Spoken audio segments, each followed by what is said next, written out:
أعوذ بالله من الشيطان الرجيم. بسم الله الرحمن الرحيم. السلام عليكم ورحمة الله وبركاته.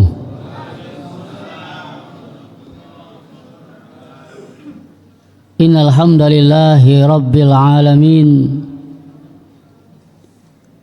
والصلاة والسلام على رسول الله صلى الله عليه وسلم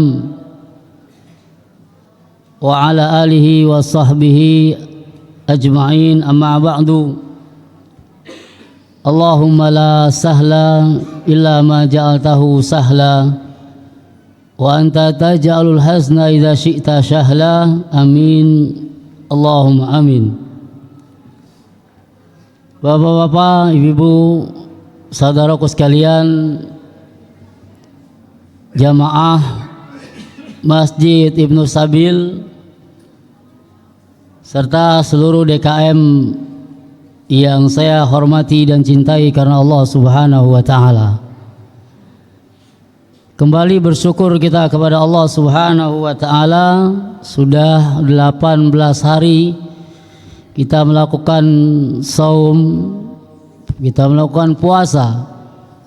Tentunya kita berharap dan berdoa semoga ibadah puasa kita diterima Allah Subhanahu wa taala. Bapak Ibu sekalian, jamaah rahimakumullah, Nabi kita tercinta Muhammad sallallahu alaihi wasallam pernah ditanya oleh seseorang dengan dua pertanyaan. Pertanyaan pertama yang disampaikan kepada Rasulullah sallallahu alaihi wasallam adalah, amalan apa saja yang paling banyak memasukkan seseorang ke dalam surga? Kemudian pertanyaan kedua, amalan apa saja yang banyak memasukkan seseorang ke dalam neraka? Ada dua pertanyaan. Dan menariknya, dari dua pertanyaan ini masing-masing pertanyaannya dijawab dua oleh Nabi Shallallahu Alaihi Wasallam. Bagaimana dijelaskan dalam sebuah hadis dari Abu Hurairah radhiyallahu an, su'ila Rasulullah Shallallahu Alaihi Wasallam an aksar ma yudkhilun nas al jannah, faqala taqwallahi wa husnul khuluq. Wa su'ila an aksari ma yudkhilun nas an-nar, faqala al-famu wal faraj. Rawahu Tirmidzi wa Ibnu Majah. Rasulullah SAW ditanya, an aksari ma yudkhilun nas al-jannah, amalan apa saja yang paling banyak memasukkan seseorang ke dalam surga? Faqala, Nabi menjawab, taqwallah wa husnul khuluq. Hari ini karena waktu yang terbatas, kita hanya bahas dari pertanyaan pertama, amalan apa saja yang paling banyak masukkan seseorang ke dalam surga. Tentang amalan apa saja yang banyak masukkan seseorang ke dalam neraka, kita bahas di lain waktu. Kan waktunya terbatas ya. Katanya cuma 15 menit, jangan lama-lama. Setuju? Baik. Nabi cerdas. Pertanyaan yang juga luar biasa sebetulnya. Ada orang bertanya tentang surga dan neraka. Ini bukan pertanyaan kaleng-kaleng begitu ya. Pertanyaan yang sungguh sangat luar biasa. Kesungguhan dari seseorang yang ingin tahu amalan apa saja yang paling banyak masukkan seseorang ke dalam surga. Nabi menjawab, taqwallah wa husnul khuluq.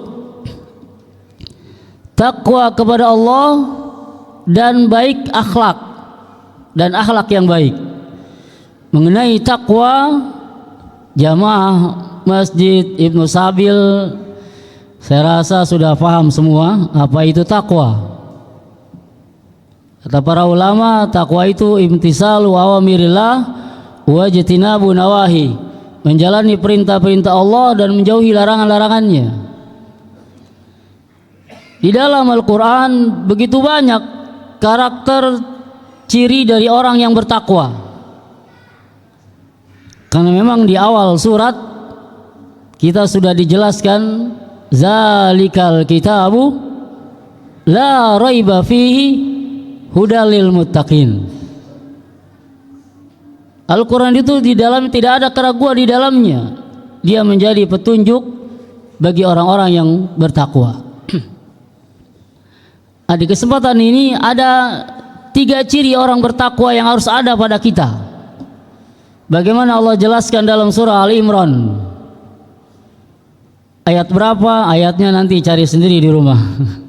Ya. Ayatnya sering kita dengar.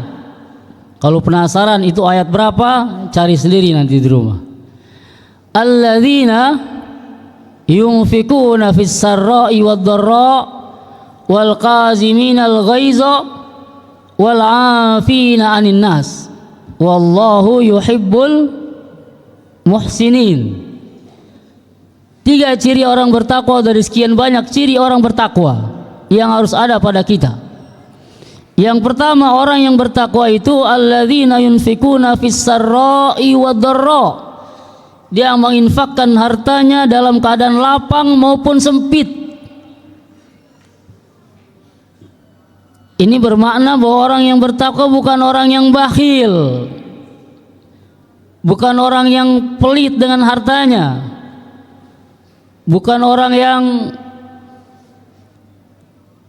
apa kata lain dari bakhil, bukan orang yang medit. Apalagi Pak? Oh, banyak banget tuh julukannya buat orang yang pelit ya sama hartanya ya. Ya Allah, mohon maaf kalau kata orang petukangan pantat kuning.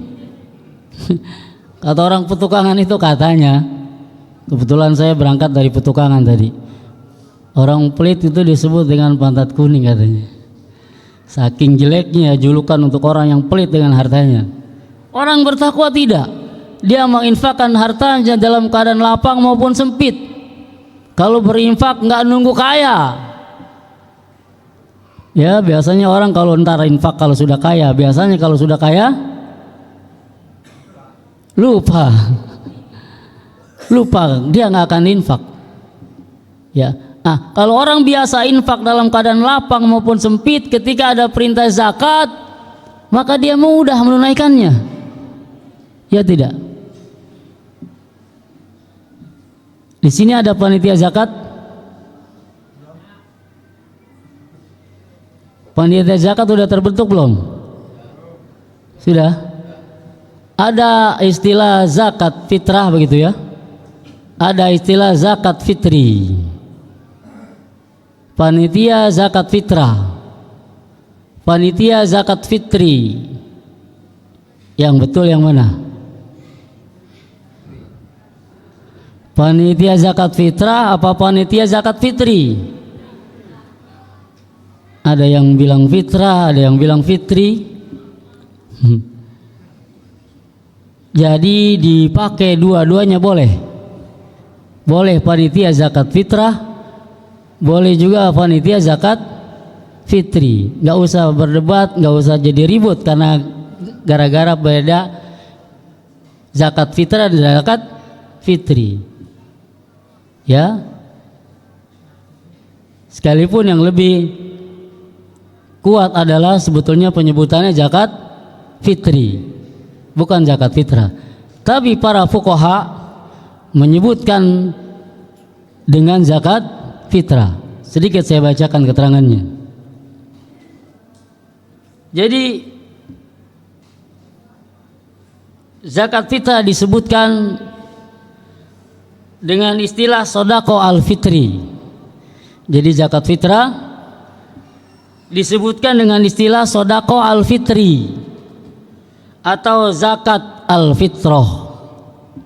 Para fuqaha menyebut untuk zakat yang dikeluarkan zakatnya dengan sebutan fitrah. Jadi zakat fitri dan zakat fitrah dua-duanya benar. Kenapa disebut zakat fitri? Karena dahulu orang kalau mengeluarkan zakat ketika matahari tenggelam di akhir Ramadan. Ya, kalau jamaah bayar zakat biasanya kapan tuh? Kalau dulu zaman Rasulullah bayar zakat fitrinya sesudah Ramadan berakhir. Ya, makanya disebut zakat fitri. Karena ketika Ramadan berakhir dia sudah masuk 1 Syawal, sudah masuk Idul Fitri, sehingga disebut zakat fitri. Ya, sekalipun mazhab Syafi'i dia berpendapat boleh zakat ketika awal Ramadan. Ada lagi perbedaan, Imam Hambali mengatakan bahwa minimal 2 hari sebelum Lebaran. Saya kira yang lebih hati-hati adalah kita ambil pendapat Imam Hambali, 2 hari sebelum Lebaran. Nah, jamaah rahimakumullah, insyaallah kalau mengenai zakat jamaah sudah sangat paham ya, segala macam zakatnya. Saya diberi tugas tentang zakat fitrah.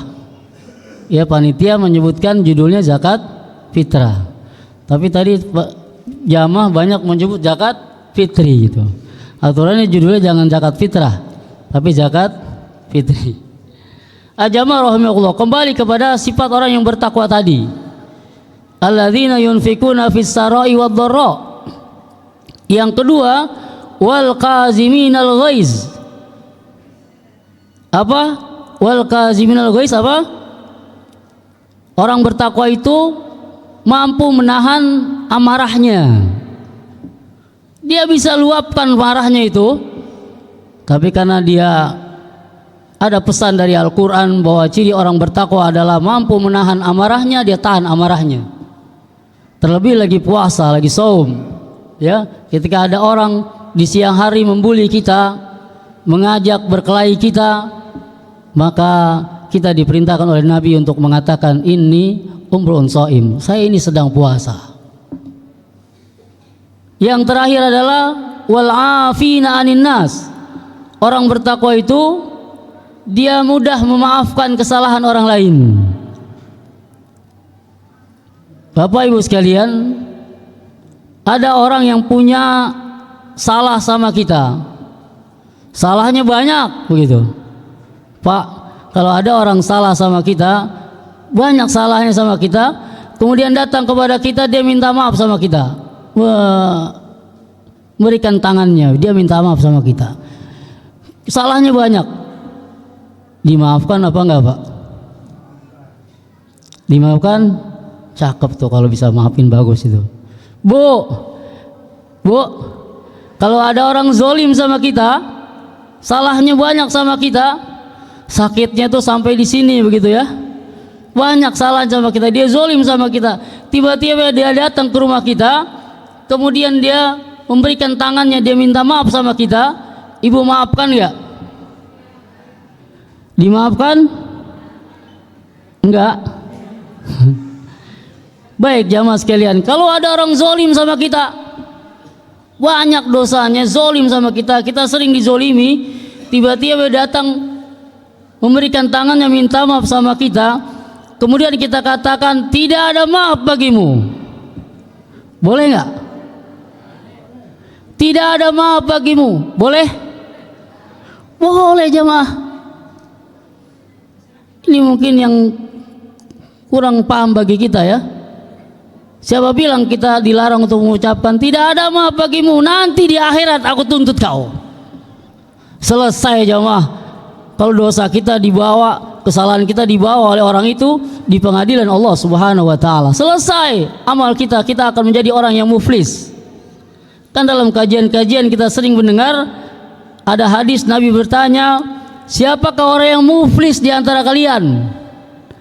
Siapakah orang yang paling bangkrut nanti pada hari kiamat di antara kalian? Sahabat menjawab, orang yang paling bangkrut yang tidak punya harta ya Rasul. Kata Rasul, bukan itu. Orang yang paling bangkrut di antara kalian adalah yang bawa pahala sholat, bawa pahala zakat, bawa pahala haji, tapi dia pernah menzolimi si A, pernah menzolimi si B, maka amalan-amalan dia diberikan untuk si orang yang dia zolimi. Karena ketika di dunia dia tidak maafkan kesalahannya. Jadi nggak bercanda masalah zolim ya. Jangan pernah berbuat zolim sama orang. Kalau orang yang dizolimi mengatakan aku tuntut kau nanti pada hari akhir, selesai urusan kita. Apalagi zolimnya sama orang satu negeri. Adakah jamaah? Orang zolim sama satu negeri ada? Siapa?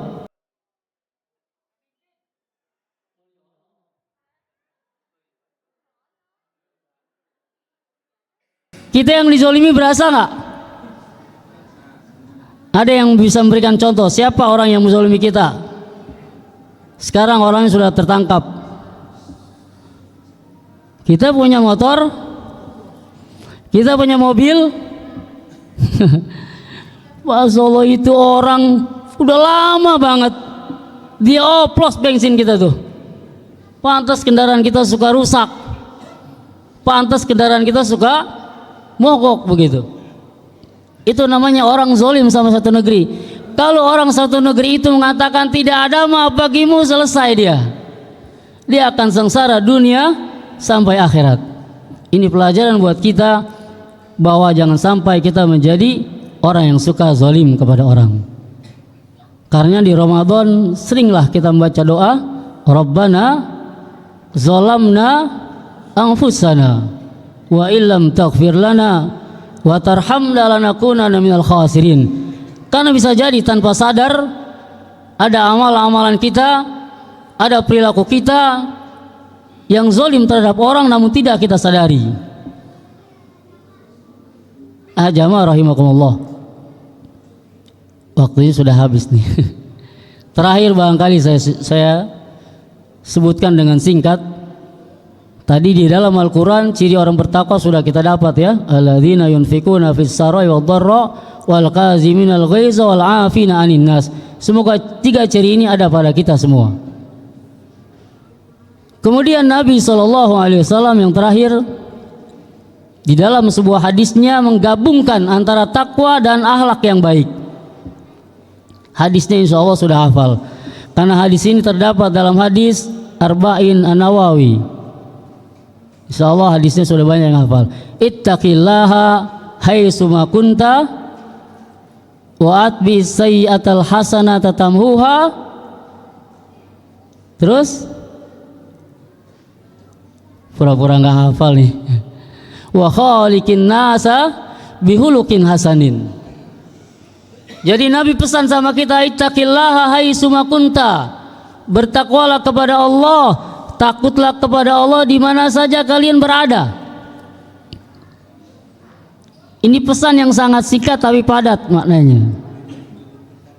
Jadi takwa kepada Allah bukan hanya di masjid, bukan hanya di majlis taklim, tapi hendaknya takwa kepada Allah, takut kepada Allah di mana saja kalian berada. Di kantorkah, di pasarkah, bahkan di rumah sekalipun, hendaknya kita takut kepada Allah Subhanahu wa taala. Bapak-bapak sekalian rahimakumullah, ketika bapak-bapak berada di rumah, tolong dijawab dengan jujur ya. Ketika berada di rumah, takut kepada Allah apa takut kepada istri? Pak, ketika di rumah takutnya kepada Allah apa takutnya kepada istri? Ada orang di pasar galak banget dia, pas di rumah sama istri ya cemen banget dia, sama istri takut. Ada yang pengalaman gitu ya, di pasar galak banget loh katanya, pas di rumah tunduk sama istrinya. Kata istrinya, lu mau tidur di luar bang? Wah, dia ancep tidur di luar, takut dia. Jamaah, kalau orang di rumah takut kepada Allah, maka dia pasti sayang sama istrinya. Kalau dia di rumah takut kepada Allah, maka dia pasti sayang kepada anak dan istrinya, karena dia tahu ada perintah di dalam Al-Quran, wa ashiruhunna bil ma'ruf, maka pergaulilah keluargamu dengan cara yang ma'ruf. Dia pasti akan terjadi rumah tangga yang sakinah, mawaddah warahmah. Kemudian wa khaliqin nas bihulukin hasanin, ketika berinteraksi dengan manusia, dengan orang lain, hendaklah dengan akhlak yang mulia. Jadi yang paling banyak masukkan dalam surga adalah dia takwa kepada Allah, kemudian akhlaknya bagus. Mudah-mudahan melalui Ramadan tahun ini kita semakin dekat kepada Allah Subhanahu wa taala, juga interaksi sesama kita menjadi baik. Hablum minallah kita bagus, kemudian juga hablum minanas kita baik. Ini yang bisa disampaikan. Mohon maaf apabila ada kesalahan. Semoga Allah Subhanahu wa taala beri kekuatan kepada kita sehingga bisa maksimalkan ibadah Ramadan di tahun ini. Wassalamualaikum warahmatullahi wabarakatuh.